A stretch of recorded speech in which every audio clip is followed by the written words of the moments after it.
चले भैया, अस्सलाम वालेकुम बच्चों, कैसे हैं आप लोग। Welcome back to the class. Last time हम लोग एएस फिजिक्स की क्लासेस में प्रोजेक्टाइल मोशन कवर कर रहे थे। आज हम प्रोजेक्टाइल मोशन के ही हम थियरी के क्वेश्चंस करेंगे। तो सबसे पहले आपके सामने स्क्रीन पे पहला क्वेश्चन मौजूद है, स्टार्ट करते हैं।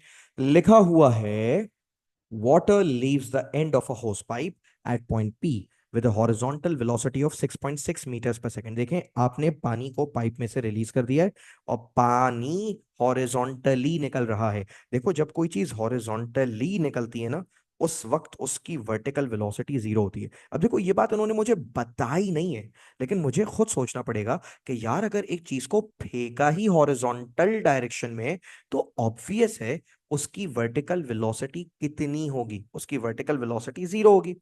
अच्छा, आगे आपसे क्या कह रहे हैं। आगे आपसे कह रहे हैं पॉइंट पी पर height H above the ground दी हुई है आपको। लिखा हुआ है the water hits the ground at point Q, the horizontal distance from P to Q is 3.5, यानी पानी 3.5 मीटर्स आगे जाके गिरा। आप मुझे बताएं, ये आपको हॉरिजॉन्टल डिस्प्लेसमेंट दिया हुआ है या वर्टिकल डिस्प्लेसमेंट दिया हुआ है। ये है आपका हॉरिजॉन्टल डिस्प्लेसमेंट, इसलिए आपने नोट किया, मैंने सिर्फ एस नहीं लिखा, मैंने लिखा है S x. S S x का मतलब हॉरिजॉन्टल डिस्प्लेसमेंट। अच्छा, आगे आपसे कह रहे हैं कि एयर रेजिस्टेंस नेग्लिजिबल है। पहले पार्ट में वही सवाल, explain why, briefly, why the horizontal component of droplet of water remains constant as it moves from P to Q. बेटा, वही वाली बात, ये तुम कई बार कर चुके हो, हॉरिजॉन्टल वेलोसिटी चेंज क्यों नहीं हो रही। तुम जवाब लिखोगे, there is no resultant force along horizontal direction. There is no resultant force along horizontal direction. Hence acceleration is zero, velocity is constant। Acceleration zero है, वेलोसिटी कांस्टेंट है। बस सिंपल सी बात, सीधी सादी बात, ठीक है। नेक्स्ट पार्ट में कह रहे हैं, show that the time for a droplet of water to move from P to Q is 0.53। अच्छा, मुझे एक बात बताओ, टाइम निकालना है, पहले तो मुझे एक सिंपल सी बात का जवाब दो, क्या तुम्हें हॉरिजॉन्टल वेलोसिटी पता है। तुम बोलोगे हाँ सर, हॉरिजॉन्टल वेलोसिटी पता है 6.6। और मजे की बात, हॉरिजॉन्टल वेलोसिटी अगर 6.6 है, ये 6.6 ही रहेगी। हॉरिजॉन्टल वेलोसिटी चेंज नहीं होती। तो अगर शुरू में 6.6 है, ये एंड तक 6.6 ही रहेगी। और तुम्हें हॉरिजॉन्टल डिस्प्लेसमेंट भी पता है। हॉरिजॉन्टल डिस्प्लेसमेंट कितना है, 3.5। तो बेटा, जब हॉरिजॉन्टल वेलोसिटी भी पता है, हॉरिजॉन्टल डिस्प्लेसमेंट भी पता है, तुम्हें पता है सिर्फ एक ही फॉर्मूला बचेगा। सिर्फ एक फॉर्मूला बचा, कौन सा, ये देखो। तुम फॉर्मूला अप्लाई करोगे, horizontal velocity is equal to horizontal displacement divided by time. अच्छा, मजे की तुम्हें एक बात बताऊं, हॉरिजॉन्टल डायरेक्शन में एक्सेलरेशन नहीं होती ना, तो कोई इक्वेशन ऑफ मोशन भी अप्लाई नहीं होती। हॉरिजॉन्टल डायरेक्शन में एक ही फॉर्मूला लगता है, V X is equal to S X upon T, बस, दैट्स इट। हॉरिजॉन्टल वेलोसिटी की जगह 6.6 लिख लो, हॉरिजॉन्टल डिस्प्लेसमेंट की जगह 3.5 लिख लो, निकाल लो टाइम। टाइम को सब्जेक्ट बनाओ, क्या बन जाएगा, ये बन जाएगा 3.5 डिवाइडेड बाय 6.6। कैलकुलेटर्स आपके पास हैं, करो। आंसर आ रहा है 0.53। कितना आसान सवाल था, इजी था। नेक्स्ट पार्ट में कह रहे हैं कैलकुलेट द हाइट एच। अच्छा, मुझे एक बात बताओ, हाइट हॉरिजॉन्टल डिस्प्लेसमेंट होता है वर्टिकल डिस्प्लेसमेंट। सर, ये कैसा सवाल कर रहे हैं आप, हर बच्चा जानता है हाइट इज वर्टिकल डिस्प्लेसमेंट। तो वर्टिकल डिस्प्लेसमेंट निकालनी है, लगाओ formula, S is equal to U T plus half A T square. लगा सकते हो। ये देखो, मैंने छोटा छोटा क्या लिख लिया, मैंने छोटा छोटा y लिख लिया। y क्यों लिखा पता है, मैं वर्टिकल डिस्प्लेसमेंट की बात कर रहा हूँ। अच्छा, वर्टिकल डिस्प्लेसमेंट मुझे नहीं पता, इनिशियल वर्टिकल वेलोसिटी कितनी थी।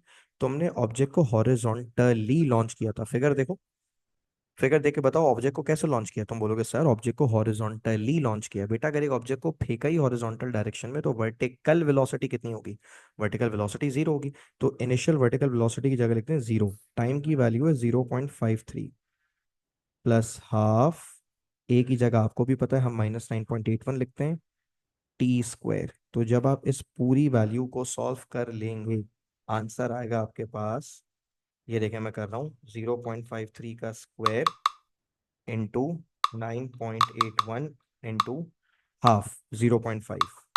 तो बेटा देखें क्या जवाब आ रहा है, देखकर बताएं। आपका जवाब आ रहा है 1.377। इसको आप राउंड करके 1.4 भी लिख सकते हैं, ठीक है। अच्छा, आपको पता है मेरा आंसर माइनस में क्यों आ रहा है? मेरा आंसर माइनस में इसलिए आ रहा है क्योंकि ऑब्जेक्ट नीचे आ रहा है, वर्टिकल डिस्प्लेसमेंट डाउनवर्ड डायरेक्शन में, इसलिए मेरा आंसर आ रहा है। हाँ, यहाँ पर एक सवाल है सर, हमने जितनी भी इक्वेशंस ऑफ मोशंस पढ़ी थी वो पांचों इक्वेशंस वो यहाँ पर सिर्फ वर्टिकल केसेस में अप्लाई होंगी। यस, वर्टिकल कंपोनेंट के केसेस में अप्लाई होंगी। हॉरिजॉन्टल केसेस में वो इक्वेशंस आप इस्तेमाल ही नहीं कर सकते। क्लियर हो गया? तो ये आपने क्या निकाल लिया? ये आपने वर्टिकल डिस्प्लेसमेंट निकाल लिया या हाइट निकाल ली, ठीक है, जो कि 1.377 आ रही है राउंडेड टू 1.4। इस सवाल को कर लेने के बाद एक्चुअली बेटा डिवाइडेड बाय 2 करो या मल्टीप्लाई बाय 0.5 करो, बात एक ही है ना। इफ ना, मैंने डिवाइडेड बाय 2 नहीं किया, मल्टीप्लाई बाय 0.5 कर लिया, एक ही बात है। किसी चीज को डिवाइड बाय 2 करना और मल्टीप्लाई बाय 0.5 करना सेम थिंग। अच्छा, नेक्स्ट पार्ट में क्या कह रहे हैं बेटा? नेक्स्ट पार्ट में कह रहे हैं for the movement of a droplet of water from P to Q state and explain whether the displacement of the droplet is less than, more than और same as the distance. Okay, पहले तो मुझे part D पढ़कर बताओ, part D में पूछ क्या रहे हैं? कह रहे हैं पार्ट डी में जो डिस्प्लेसमेंट है ना ड्रॉपलेट्स का फ्रॉम पी टू क्यू, वो डिस्टेंस के बराबर है, डिस्टेंस से ज्यादा है या डिस्टेंस से कम है? How would you say that? कैसे बताओगे? बहुत आसान है, पीछे चलो एक मिनट। पहले मुझे बताओ डिस्प्लेसमेंट होता क्या है? What is displacement? तो तुम बोलोगे सर डिस्प्लेसमेंट का मतलब होता है shortest distance from mean position to extreme position. Simple. ये देखो मैं डिस्प्लेसमेंट बना के दिखा देता हूँ। ये जो मैंने रेड कलर से स्ट्रेट लाइन बनाई है ना, ये स्ट्रेट लाइन तुम्हें शो कर रही है displacement from P to Q.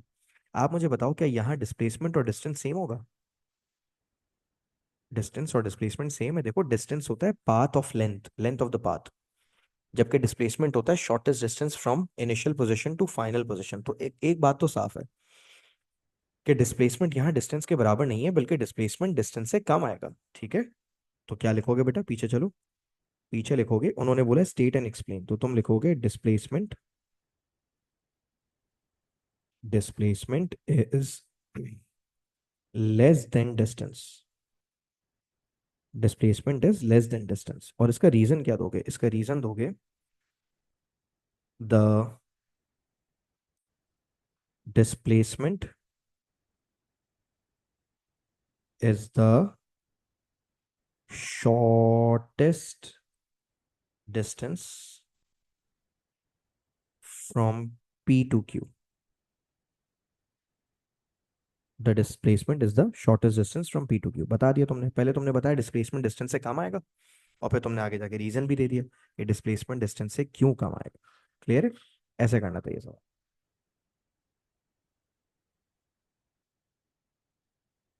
Part D समझ आ गया तो पार्ट ई करें भाई। पार्ट ई में कह रहे हैं calculate the magnitude of the displacement. ये भी बहुत आसान है, डिस्प्लेसमेंट का मैग्नीट्यूड निकालना कौन सी बात है। आप मुझे एक बात बताओ, ये था आपका पॉइंट पी, ये था आपका पॉइंट क्यू। आप बताओ पॉइंट पी का आपने हॉरिजॉन्टल डिस्प्लेसमेंट आपको कितना दिया हुआ है? हॉरिजॉन्टल डिस्प्लेसमेंट आपको दिया हुआ है 3.5 मीटर। और तुमने हाइट कितनी निकाली थी बेटा?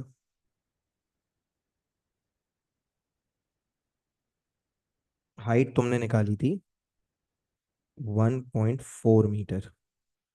अब तुम्हें डिस्प्लेसमेंट निकालना है, कैसे निकालोगे डिस्प्लेसमेंट?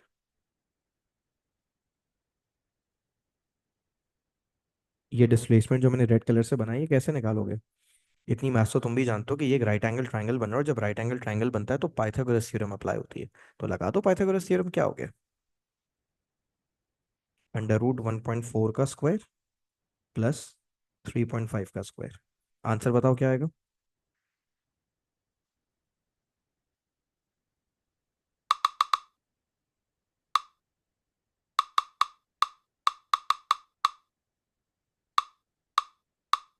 मेरे पास जो फाइनल आंसर आ रहा है वो आ रहा है 3.769। ठीक है, तो उसको 3.77 ही कर दो उसको, बल्कि राउंड करके आप इसको 3.8 भी लिख सकते हैं, ठीक है। तो बेटा अगर ये वाला सवाल समझ आ गया तो एक थम्स अप दे दो जल्दी से।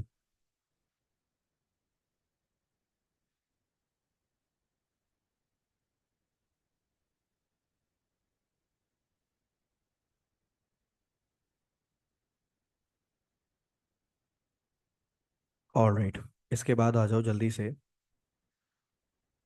अच्छा, ये क्वेश्चन जो है ना, मोशन इन टू डायमेंशन का क्वेश्चन था, ठीक है।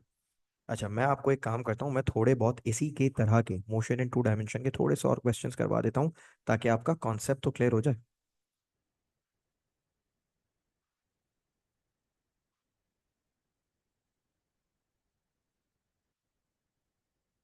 इसके बाद हम करेंगे क्वेश्चन नंबर 5। मैं जानबूझ के ये वाला क्वेश्चन पहले करा रहा हूँ। देखो क्वेश्चन नंबर 5 में क्या लिखा है, सवाल साथ साथ पढ़ते भी हैं और करते भी हैं। अच्छा, 1.4 कैसा आया था बेटा? 1.4 was the vertical displacement for you. 1.4 was the height of that question. Vertical displacement निकाला था ना पिछले पार्ट में। हॉरिजॉन्टल डिस्प्लेसमेंट 3.5 था और वर्टिकल डिस्प्लेसमेंट या हाइट हमने निकाली थी पिछले पार्ट में 1.4। अच्छा, इस क्वेश्चन में कह रहे हैं कि तुम्हारे पास एक कैनन है, a ball is fired horizontally. देखो फिर से वैसा ही सवाल, बॉल को तुमने हॉरिजॉन्टली फेंका है। जब किसी चीज को हॉरिजॉन्टली फेंकते हैं उस वक्त उसकी इनिशियल वर्टिकल वेलोसिटी जीरो होती है, because you have thrown it horizontally. तो ऑब्वियस है कि उसकी वर्टिकल वेलोसिटी जीरो होगी। और 41 मीटर्स पर सेकंड की स्पीड से फेंका है तुमने। हाइट 57 है। कह रहे हैं show that the time taken for the ball to reach the ground is 3.4। साबित कर दो कि 3.4 सेकंड्स के बाद बॉल जमीन पे गई है। अब बताओ तुम्हें पता क्या क्या है। तुम्हें इनिशियल वर्टिकल वेलोसिटी पता है, तुम्हें वर्टिकल डिस्प्लेसमेंट पता है, तुम टाइम निकाल लो। तुम्हें पता है ना वर्टिकल की कैलकुलेशंस में इक्वेशंस ऑफ मोशन अप्लाई होती हैं। अब बताओ मैं कौन सी इक्वेशन अप्लाई करूं। मैं सीधा सीधा अप्लाई कर सकता हूँ, S is equal to U T plus half A T square. क्या ख्याल है?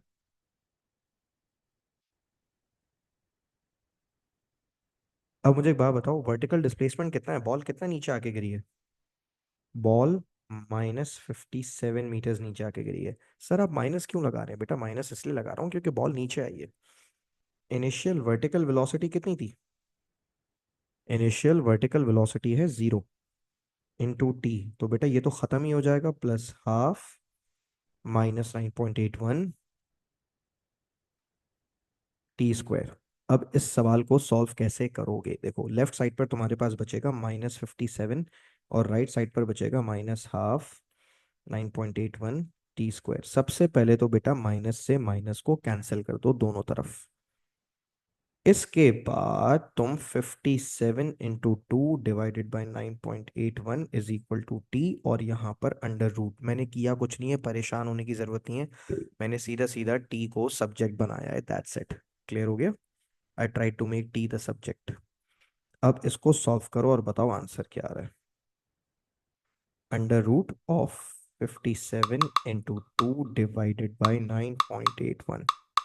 मेरा आंसर आ रहा है 3.4। That's it. क्लियर हो गया? इतना आसान सवाल था। अगर कोई पूछना चाहता है सर आपने ये वाली इक्वेशन कैसे अप्लाई की, बेटा बहुत सिंपल है। मुझे वर्टिकल का ही डेटा पता था, हॉरिजॉन्टल का तो मुझे कुछ पता ही नहीं है ना। हॉरिजॉन्टल की सिर्फ वेलोसिटी पता है। अगर मुझे कम से कम भी हॉरिजॉन्टल का डिस्प्लेसमेंट पता होता ना तो मैं निकालता। समझ रहे हो? तो मैंने इसलिए हॉरिजॉन्टल का फॉर्मूला अप्लाई नहीं किया, मैंने वर्टिकल का फॉर्मूला अप्लाई किया। अच्छा, वर्टिकल में भी सर आपको कैसे पता कि यही वाला फॉर्मूला लगेगा? असल में मुझे यू पता था ना, यू बाय जीरो था, तो मैंने यू टी वाला फॉर्मूला लगा दिया, सिंपल। अच्छा, एक मजे की बात और, इसका जरा अगला पार्ट पढ़ो पहले। क्या लिखा हुआ है अगले पार्ट में? लिखा हुआ है कैलकुलेट द हॉरिजॉन्टल डिस्टेंस। अबे यार हॉरिजॉन्टल में तो फॉर्मूला ही एक लगता है। हॉरिजॉन्टल की कैलकुलेशंस मुझे बहुत पसंद है, सच्ची बात है। रीजन दूं? हॉरिजॉन्टल में ना कुछ सोचना ही नहीं पड़ता। कुछ भी मांग लेना हॉरिजॉन्टल का, हॉरिजॉन्टल में तो बेटा फॉर्मूला ही एक है। वेलोसिटी बराबर होता है डिस्प्लेसमेंट अपॉन टाइम के। बस मैंने दोनों के साथ एक्स एक्स लगा दिया है, ताकि पता चलता रहे कि भाई हॉरिजॉन्टल की बात हो रही है। अब बताओ हॉरिजॉन्टल वेलोसिटी कितनी थी? 41 थी। डिस्प्लेसमेंट नहीं पता और टाइम तो अभी अभी निकाला है। अब आप ही बताओ ये 3.4 का टाइम वहां जाकर क्या हो जाएगा? वहां जाकर मल्टीप्लाई हो जाएगा। तो एस एक्स की वैल्यू आ जाएगी 41 इंटू 3.4। बताना जरा हॉरिजॉन्टल डिस्प्लेसमेंट कितना आ रहा है। मेरा आंसर आ रहा है 139.4। इसको राउंड करके आप 139 पे भी छोड़ सकते हो, ठीक है। कितना आसान सवाल था ये। ऐसे आने चाहिए पेपर में सवाल, मजे मजे के ना, आसान आसान वाले। वैसे ये सवाल आसान है नहीं, ये तुम्हें आसान पता है क्यों लग रहा है? क्योंकि तुम्हारी प्रैक्टिस हो गई है। जब आपकी प्रैक्टिस अच्छी हो जाती है आपको आसान लगते हैं। अभी यही चीज़ आपने नहीं पढ़ी हुई होती आपको ये बहुत मुश्किल लगता। समझ आ रही है बात? अच्छा, नेक्स्ट पार्ट में कह रहे हैं determine the magnitude of the displacement of the ball from the cannon at a point where the ball lands on the ground. बेटे तो वही सवाल आ गया, फिर से डिस्प्लेसमेंट निकालना है। अच्छा मुझे एक बात बताओ, सिंपल सा सवाल पूछ रहा हूँ। हॉरिजॉन्टल डिस्प्लेसमेंट अभी अभी तुमने पिछले पार्ट में निकाला है 139 मीटर, ठीक है, और वर्टिकल फिगर में दिया हुआ था, वर्टिकल कितना दिया हुआ था, 57 मीटर। तुम्हें क्या निकालना है, तुम्हें डिस्प्लेसमेंट निकालना है।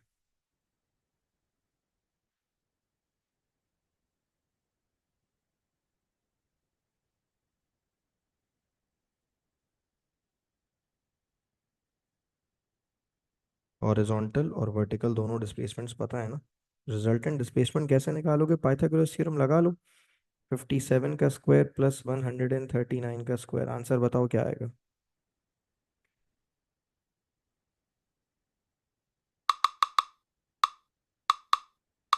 मेरे पास जो जवाब आ रहा है वो तो 150 आ रहा है।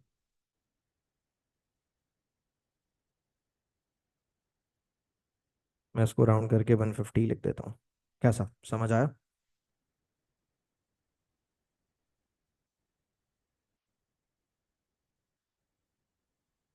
अच्छा जी, इसके बाद इसका अगला पार्ट भी है, अभी रुक जाओ, अभी ये समझ आना बाकी है, रुक जाओ।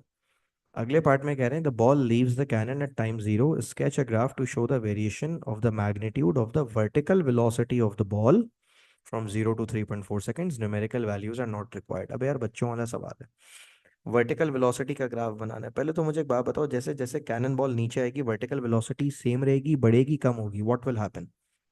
फिगर देखकर बताओ, बॉल नीचे आ रही है, what will happen to the vertical velocity.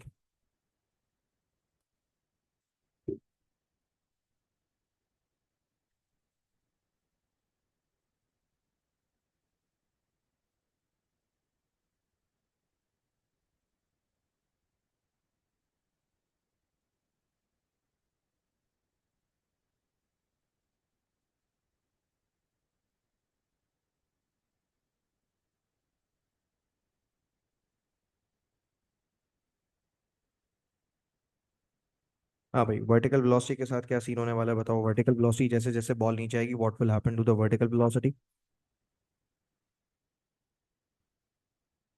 हाँ, द वर्टिकल वेलोसिटी इंक्रीज ना भाई, वर्टिकल वेलोसिटी तो बढ़ती है ना, सिंपल सी बात है।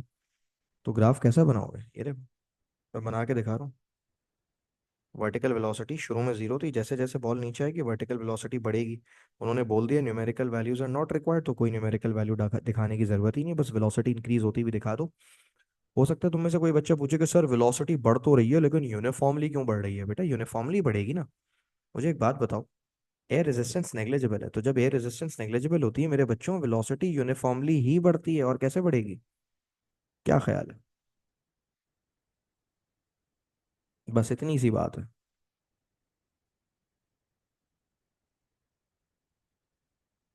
क्लियर हो गया।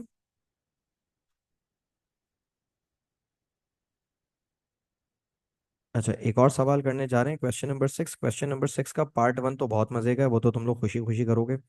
पूछ रहे हैं एक्सेलरेशन, स्पीड और पावर में से बताओ कौन स्केलर है कौन वेक्टर है। बेटा ये तो बहुत आसान सवाल है, एक्सेलरेशन वेक्टर है, स्पीड स्केलर है, पावर भी स्केलर है। इस सवाल में तो बिल्कुल भी जान नहीं है, ये सवाल बच्चों वाला सवाल है। ठीक है, तो ये वाले 2 नंबर तो मुफ्त के थे आ गए। असल पार्ट बी है, पार्ट बी पढ़ते हैं। देखो पार्ट बी में क्या लिखा हुआ है, फिर से उसी तरह का सवाल है। एक बॉल है, बॉल को आपने किस तरह प्रोजेक्ट किया है, किस तरह फेंका है, हॉरिजॉन्टली फेंका है। फिर वही बात यार, जब एक चीज को फेंका ही हॉरिजॉन्टली है तो उस वक्त उसकी इनिशियल वर्टिकल वेलोसिटी कितनी होगी, जीरो होगी। ये जो 1.1 दिया हुआ है ये तो हॉरिजॉन्टल वेलोसिटी दी हुई है ना, है ना। अच्छा, तुम नोट करो, इस सवाल में तुम्हें हॉरिजॉन्टल डिस्प्लेसमेंट भी दिया हुआ है, हॉरिजॉन्टल वेलोसिटी भी दी हुई है। वाह भाई मजे। तुम्हें पता है हॉरिजॉन्टल में तो फॉर्मूला ही एक लगता है, velocity is equal to displacement upon time. दोनों चीजें पता है, टाइम निकाल सकते हैं इसका मतलब है। अब उन्होंने मांगा नहीं मांगा वो मुझे नहीं पता, लेकिन अगर मांगेंगे तो टाइम सुकून से आ जाएगा, अल्लाह का शुक्र है भाई। अच्छा अब मुझे बताओ, एक काम करते हैं ना, आगे चलते हैं और देखते हैं मांगा क्या है उन्होंने। देखा, जिसका डर था वही हुआ। डर क्या था, जिसकी जिस बात की एक्सपेक्टेशन थी वही, उन्होंने टाइम मांग लिया। अबे यार पीछे चलो और फिगर में देख के बताओ, हॉरिजॉन्टल डिस्प्लेसमेंट भी पता है, हॉरिजॉन्टल वेलोसिटी भी पता है, टाइम नहीं आ सकता। हॉरिजॉन्टल डायरेक्शन में तो फॉर्मूला ही एक लगता है भाई, हॉरिजॉन्टल डायरेक्शन की तो सबसे अच्छी कैलकुलेशंस होती हैं, कभी भी गलत नहीं होती। ये देखो, horizontal velocity is equal to horizontal displacement divided by time. अच्छा, अब वैल्यूज डालना शुरू करो। हॉरिजॉन्टल वेलोसिटी थी 1.1, हॉरिजॉन्टल डिस्प्लेसमेंट कितना था? 0.43। निकाल लो टाइम। टाइम को सब्जेक्ट बना लो, 0.43 डिवाइडेड बाय 1.1। आंसर बताओ क्या आएगा।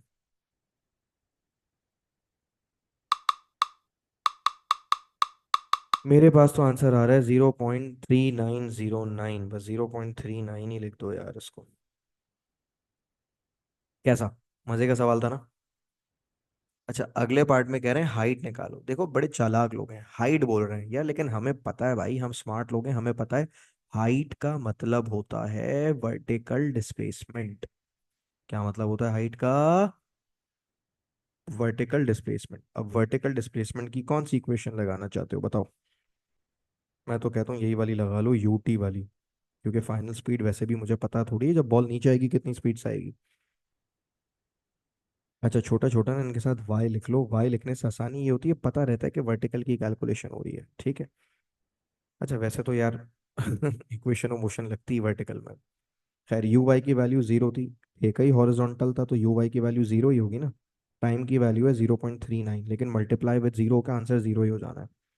हाफ इंटू -9.81, 0.39 का स्क्वायर आंसर आएगा मेरे बच्चों।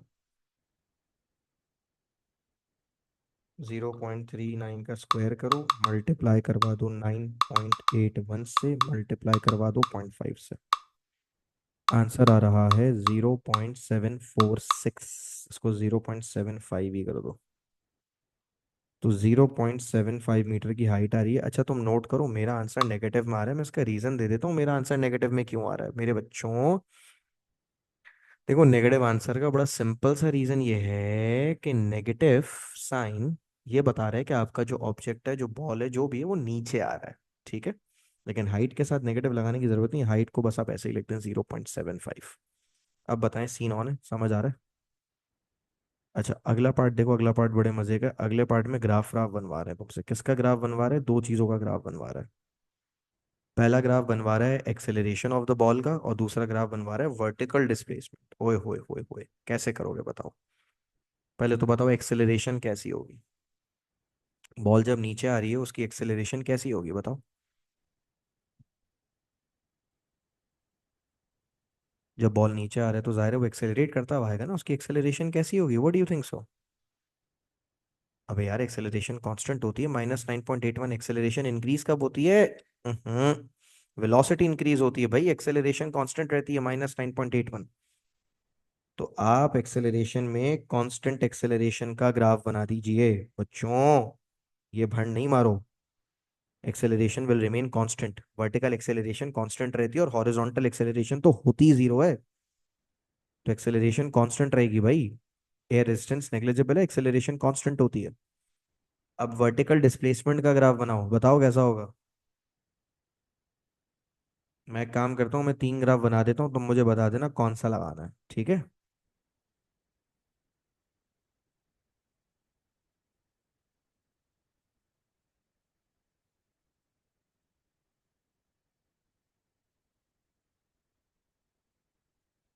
हाँ भाई, कौन सा रखना है? ए रखना है, बी रखना है, सी रखना है? कौन सा सही है वर्टिकल डिस्प्लेसमेंट का ग्राफ? जल्दी बताओ तुम। Should it be A, should it be B, और should it be C?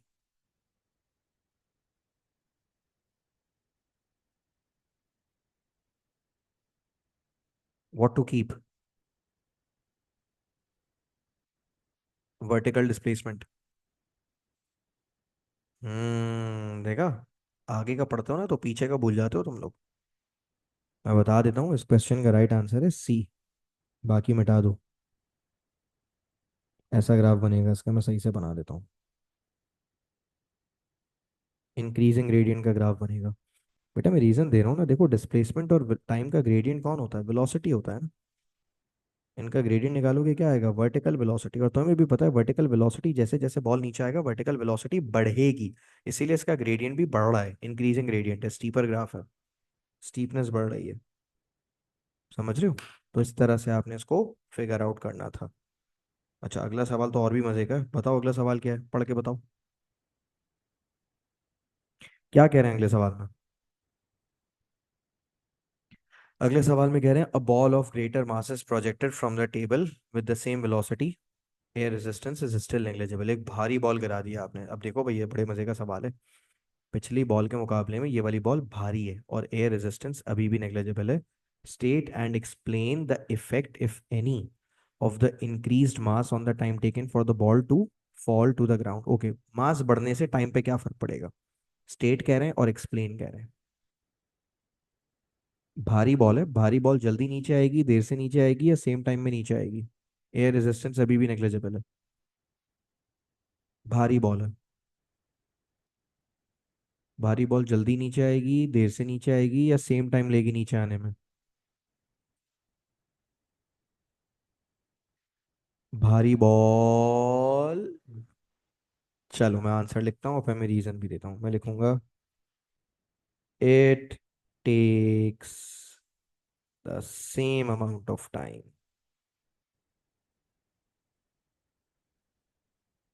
Time same लगेगा। अब इसका रीजन सुनो, आप लिखेंगे air resistance is negligible, acceleration is constant.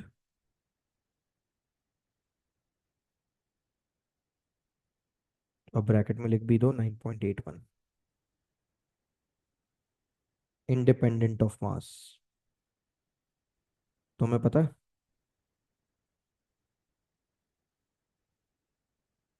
जब एयर रेजिस्टेंस नहीं होती ना, तो हर ऑब्जेक्ट चाहे भारी हो चाहे हल्का हो, उसकी डाउनवर्ड एक्सेलरेशन क्या होती है? 9.81, है ना? भारी ऑब्जेक्ट हो हल्का ऑब्जेक्ट हो, 9.81 की एक्सेलरेशन से गिरता है, तो उसका मतलब भारी बॉल को भी नीचे आने में सेम टाइम लगेगा। ऐसे लिखना था इसका जवाब। बात समझ आ रही है? आप हल्की बॉल फेंक दें, आप भारी बॉल फेंक दें, नीचे आने में टाइम सेम लगेगा। ये सीन है भाई। हाँ, प्रोवाइडेड दैट, शर्त क्या है? शर्त भी है, शर्त ये कि रेजिस्टेंस नेग्लिजिबल होनी चाहिए। अब तुम घर पे पता चला एक्सपेरिमेंट कर रहे हो, तुमने एक हल्की बॉल फेंकी, एक भारी बॉल फेंकी, भारी जल्दी पहुंच गई। अब तुम मुझ पर इल्जाम लगा रहे हो। अबे तुम्हारे घर पे वो जो तुमने बॉल्स फेंकी हैं, उन पर क्या पता एयर रेजिस्टेंस का इफेक्ट नेग्लिजिबल ना हो। यूट्यूब पे एक बड़ा मजे का एक्सपेरिमेंट है। एक वैक्यूम बनाते हैं और वैक्यूम बनाने के बाद ना, एक बड़ी बड़ी सी शायद वो बॉलिंग वाली बॉल को या बास्केटबॉल को और एक फेदर को गिरा दिया सेम टाइम पे। अब सोचो ना, बास्केटबॉल कितनी भारी होती है और फेदर कितना हल्का होता है।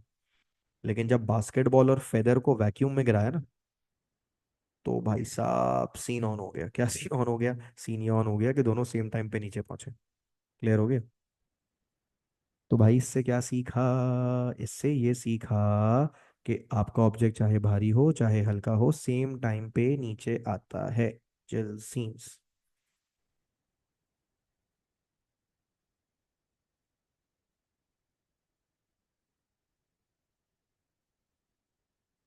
आओ ये वाला एक सवाल करते हैं, क्वेश्चन नंबर 7। थोड़ा अलग तरह का सवाल है लेकिन मजे का सवाल है, करते हैं ठीक है? बताओ कैसे करोगे। लिखा हुआ है गोल्फर।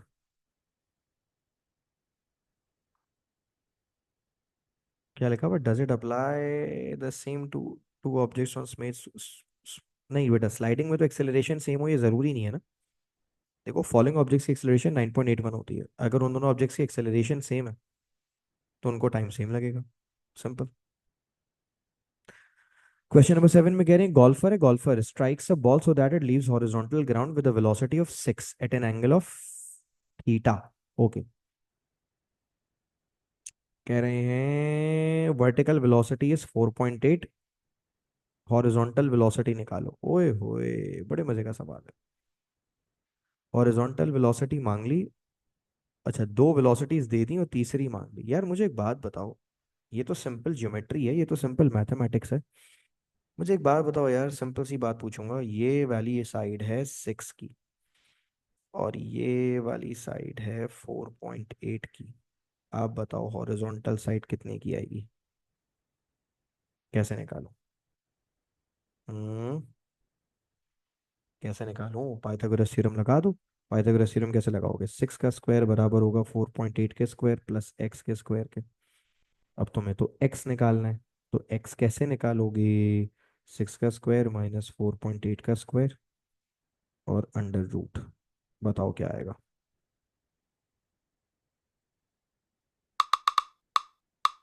इसका आंसर आ रहा है 3.6 मीटर पर सेकेंड। कैसा, इजी था। अच्छा, नेक्स्ट पार्ट में कह रहे हैं the ball leaves the ground at a time of 0 and reaches its maximum height at 0.49। अब देखो ये बड़े मजे की बात है। जब बॉल को उछाला गया तब टाइम 0 हो रहा था, और जब बॉल मैक्सिमम हाइट पर पहुंची तब टाइम हो रहा था 0.49 सेकेंड्स। कह रहे हैं on the figure sketch separate lines to show the variation with time t until the ball returns to the ground. The vertical velocity of the ball, okay, label this Y, and horizontal velocity. बेटा horizontal velocity और vertical velocity का graph मांगा है। पहले तो मुझे एक बात बताओ, एयर रेजिस्टेंस नेग्लिजिबल है ना। एयर रेजिस्टेंस नेग्लिजिबल रहने का मतलब है कि अगर बॉल को फेंकते हुए हॉरिजॉन्टल वेलोसिटी 3.6 थी, तो हॉरिजॉन्टल वेलोसिटी तो रहेगी ही 3.6, उसमें तो बेटा कोई शक की बात ही नहीं है। तो आप अपने ग्राफ पे जाइए और हॉरिजॉन्टल वेलोसिटी को मुस्तकिल 3.6 पे बना हुआ दिखा दीजिए। That's it. ये देखें, ये देखें, मैंने एक लाइन बनाई है रेड कलर की, हॉरिजॉन्टल वेलोसिटी एट 3.6, और इस लाइन को लेबल कर दें एक्स। कैसा, मजा आया। अब कह रहे हैं कि एक और लाइन बनाओ जो वर्टिकल वेलोसिटी को शो करे। अच्छा तुम मुझे एक बात बताओ यार, बड़ी सिंपल सी बात है। इनिशियल वर्टिकल वेलोसिटी कितनी थी? ग्राफ ओ फिगर देखकर बताओ। Initial vertical velocity, not initial velocity, initial vertical velocity कितनी है? Initial vertical velocity sir figure में देख के तो समझ आ रहा है 4.8 है। जीरो कैसे हो गई इफ्रा? इफ्रा इफ्रा इफ्रा, जीरो नहीं है मेरा बच्चा, 4.8 है। देखो ना फिगर, इस ऑब्जेक्ट को ऊपर से थोड़ी फेंक रही हो, रेस्ट से थोड़ी फेंक रही हो। इनिशियल वर्टिकल वेलोसिटी ये रही। क्लियर है? तो इनिशियल वर्टिकल वेलोसिटी कितनी है? 4.8 है। अच्छा अब मुझे एक बात बताओ, जैसे जैसे बॉल ऊपर जाएगा वर्टिकल वेलोसिटी कम होगी और 4.9 सेकंड्स पर जीरो हो जाएगी। ये देखो मैं करके दिखा देता हूँ।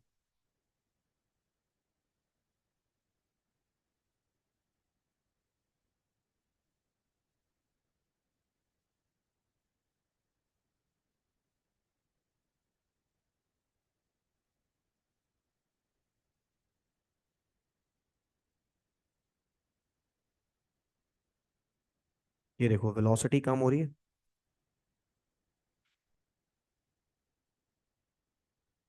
ठीक है, और फिर क्या होगा?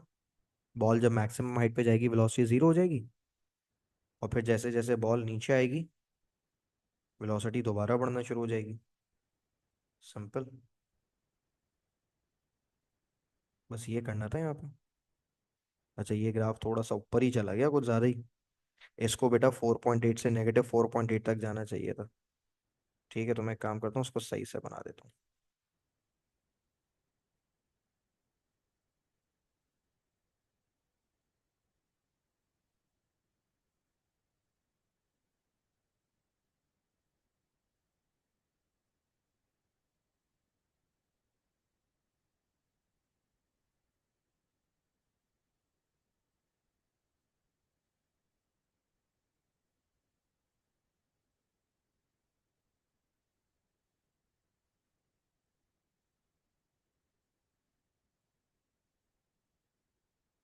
ये आपकी वर्टिकल वेलोसिटी का ग्राफ है, और इसको आप लेबल कर दें वाई। आपको पता है ग्राफ आपको क्या बता रहा है? ये ग्राफ आपको बता रहा है जैसे जैसे बॉल ऊपर जा रही है ना वेलोसिटी कम हो रही है। ये देखो ना, तुम्हारा ग्राफ जीरो की तरफ आ रहा है, मतलब वेलोसिटी कम हो रही है। ठीक है, और फिर जब नीचे आ रहा है तो नेगेटिव डायरेक्शन में वेलोसिटी बढ़ रही है, क्योंकि आपका ग्राफ जीरो से दूर जा रहा है। सिंपल। इतनी आसान सी लॉजिक है। पहले ग्राफ जीरो के करीब आ रहा है, फिर ग्राफ जीरो से दूर जा रहा है। ठीक है, कंफ्यूज हो? कोई बात नहीं, पूछो क्या पूछना है। भाई पहले ऑब्जेक्ट ऊपर जा रहे, ऊपर जाते हुए वेलोसिटी क्या होती है? कम होती है ना, तो 4.8 से कम होके जीरो हो गई। सिंपल। और फिर जब बॉल नीचे आ रही है वेलोसिटी बढ़ रही है, फाइनल हाइट पर वेलोसिटी जीरो हो जाएगी ना। तो ये देखो फाइनल हाइट पर वेलोसिटी क्या हो गई? वेलोसिटी जीरो हो गई फाइनल हाइट पर।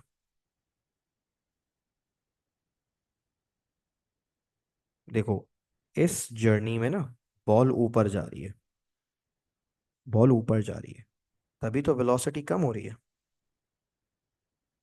और इस जर्नी में बॉल नीचे आ रही है, तभी वेलोसिटी नेगेटिव डायरेक्शन में बढ़ रही है। टेंशन लेने की जरूरत नहीं है, ग्राफ रिवाइज करोगे याद आ जाएगा, कोई टेंशन की बात नहीं है। अच्छा नेक्स्ट पार्ट तो पढ़ो। नेक्स्ट पार्ट में कह रहे हैं calculate the maximum height reached by the ball. बेटा हाइट निकालनी है, तुम्हें भी पता है मुझे भी पता है, हाइट वर्टिकल डिस्प्लेसमेंट होता है, वर्टिकल डिस्प्लेसमेंट। क्या करूं बताओ, टाइम वाइम सब पता है, निकाल लो। S is equal to U T वाला ही लगा लो, S is equal to U T plus half A T square, साथ में छोटा छोटा सा मैं वाई लिख रहा हूँ ताकि मुझे पता रहे कि मैं वर्टिकल की कैलकुलेशन कर रहा हूँ। वर्टिकल वेलोसिटी इनिशियल कितनी थी, 4.8 इंटू टी, टी उन्होंने दिया हुआ है 0.49 plus half A T square. Answer बताओ, हाइट आ जाएगी।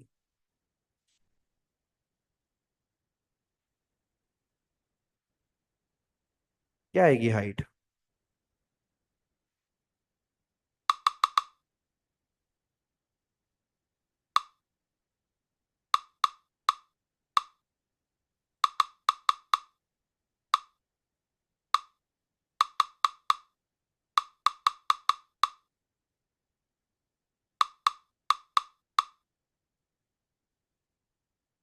मेरे पास जो फाइनल आंसर आ रहा है वो आ रहा है 8.128, यानी 8.13 आ रहा है तकरीबन। 8.1 मीटर ही लिख लो उसको, ये आंसर आ रहा है।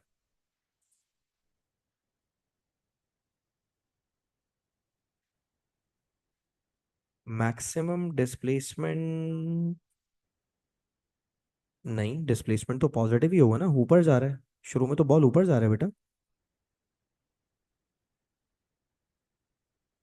बॉल ऊपर जा रहा है, डिस्प्लेसमेंट पॉजिटिव आएगा, और देखो मेरा आंसर भी पॉजिटिव आ रहा है, नेगेटिव आ ही नहीं रहा।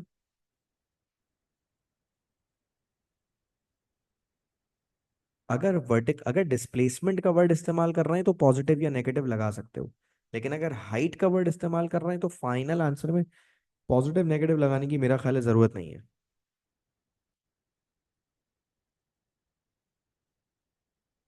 तो मैं उम्मीद करता हूँ कि भाई ये वाला सवाल समझ आ गया होगा, क्या ख्याल है ना? थोड़ा थोड़ा कॉन्सेप्ट क्लियर हो रहा है ना, थोड़ी थोड़ी वो आ रही होगी, मोटिवेशन आ रही होगी कि हाँ यार प्रोजेक्टाइल इतना भी मुश्किल नहीं है, हो सकता है। एक सवाल और करते हैं ताकि आपका कॉन्सेप्ट और भी क्लियर हो, ठीक है? यहाँ कह रहे हैं एक बॉल है, बॉल का मास है 0.45 kg, और बॉल को आपने वही वाला काम किया, आपने टेबल की एज से हॉरिजॉन्टली गिरा दिया। अच्छा देखो, जब किसी चीज को हॉरिजॉन्टली फेंकते हैं ना, हॉरिजॉन्टली, तो उस वक्त उसकी वर्टिकल वेलोसिटी होती है 0। क्लियर है?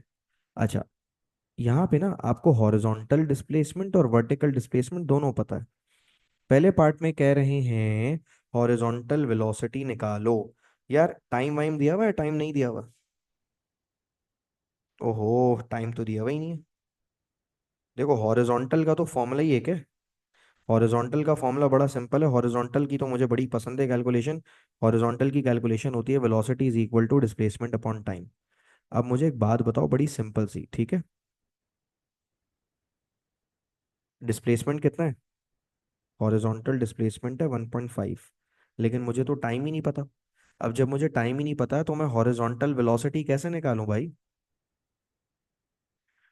मुझे ये पता ही नहीं है कि टाइम कितना है, तो मैं एक काम करता हूँ, इस कैलकुलेशन को यहीं पे होल्ड करता हूँ और पहले मैं कैलकुलेशन करता हूँ वर्टिकल की।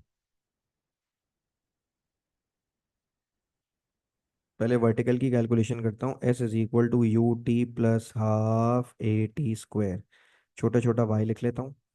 देखो मुझे वर्टिकल डिस्प्लेसमेंट पता है -1.25। सर आपने माइनस क्यों लगाया? बेटा मैंने माइनस इसलिए लगाया है क्योंकि ऑब्जेक्ट कहाँ जा रहा है,